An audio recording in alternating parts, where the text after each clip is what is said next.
Lima pues vimos un discurso bastante fuerte en contra del proceso de paz, si se le puede llamar así.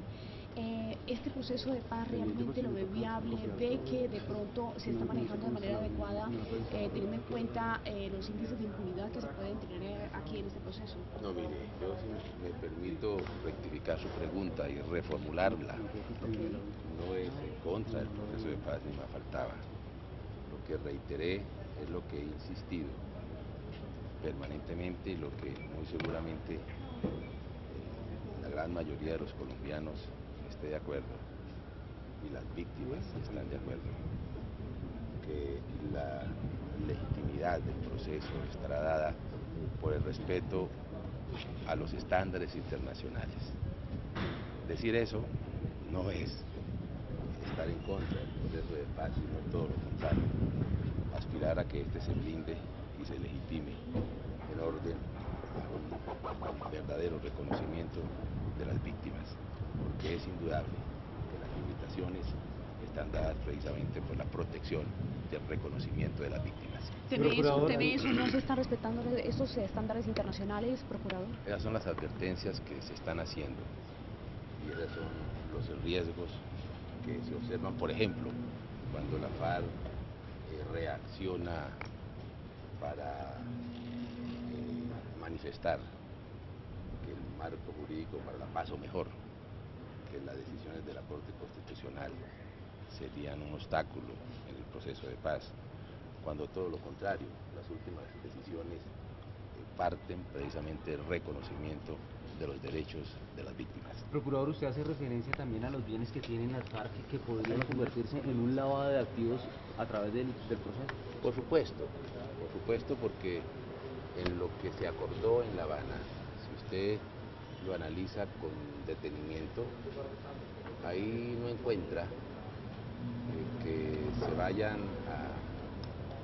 a entregar los dineros productos del narcotráfico, sus bienes inmuebles, las miles de hectáreas, sus inversiones financieras para la reparación de las víctimas. Es indudable que ello implicaría una gran y una generalizada operación de lavado de activos.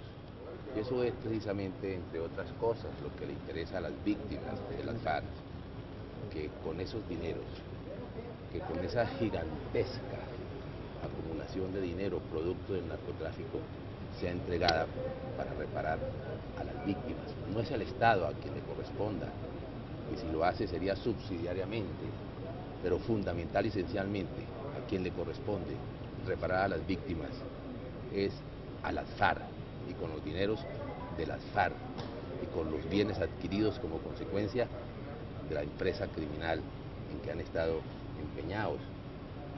Ello es un aspecto que debe quedar sumamente claro. No es como ahora lo están proponiendo, que se haga una bolsa común, donde los colombianos seamos los que tengamos que reparar a las víctimas.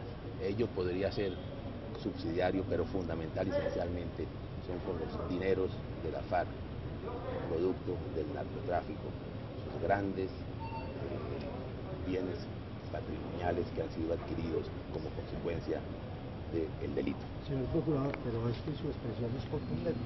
Dice usted, en La Habana, si se llega a acordar lo que se viene a acordar, pagando los puntos sobre lavado de activos, el tema rural, dice, se está acordando un gran lavado de activos para el país.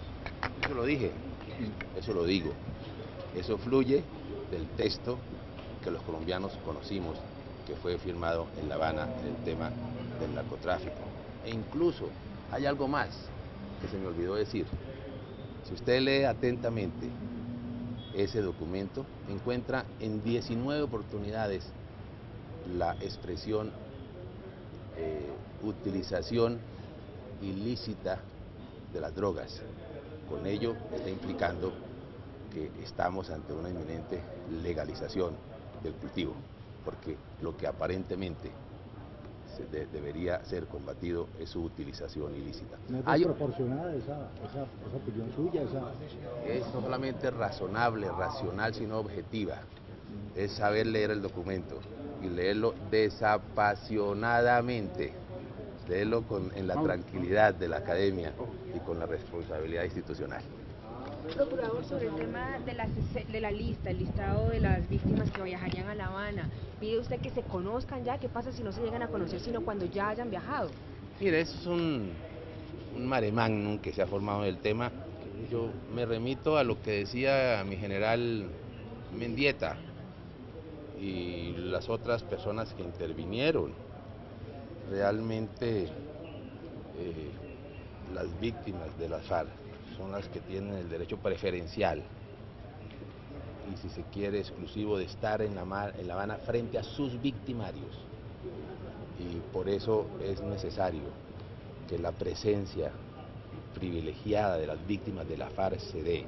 Es sospechoso, es preocupante que a estas alturas no se conozcan. Eso lo acaban de decir las víctimas de la FARC y ello lo avalo y lo asumo porque es un derecho que ellas tienen. No se le puede birlar ese derecho de estar frente a sus victimarios y no pueden pretender ahora dichos victimarios convertirse ellos en víctimas del conflicto. ¿Va a pedir usted o va a exigir que se conozca? ¿Va a exigir que se conozca? Es una exigencia de la sociedad, es una exigencia de las víctimas, es una exigencia de ellas como las verdaderamente beneficiarias del proceso de paz. Procurador, ¿usted va a hacer acompañamiento, como se lo solicitaron, a la terna de Contraloría General de la República? En el día de ayer, el señor presidente de la Comisión de Acreditación, del Senado de la República, solicitó a la Procuraduría General de la Nación, dentro del ejercicio de sus funciones preventivas, realizar el acompañamiento a ese procedimiento administrativo. En el día de hoy voy a evaluar esa solicitud y contestarle, ya sea asumiéndola o ya sea negando ese acompañamiento por existir algunos escenarios que podrían derivar en causales de recusaciones o de impedimentos. Pero en el día de hoy me permitiré contestar a la Comisión de Acreditación del Senado ante su solicitud. ¿Usted cree que su antecesor está impedido? Yo no puedo hablar no puedo hablar de ese tema. Eso es un tema que le corresponde a la Comisión de Acreditación. Se conocieron unas grabaciones de la unidad de mantenimiento vial frente a la máquina tapahuecos, donde se reconoce que había esa irregularidad.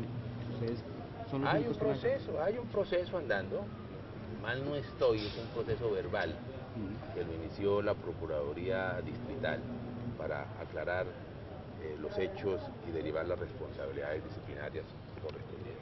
¿Y usted qué opina frente a la llamada imputación de cargos de la Contralora por parte de la Fiscalía?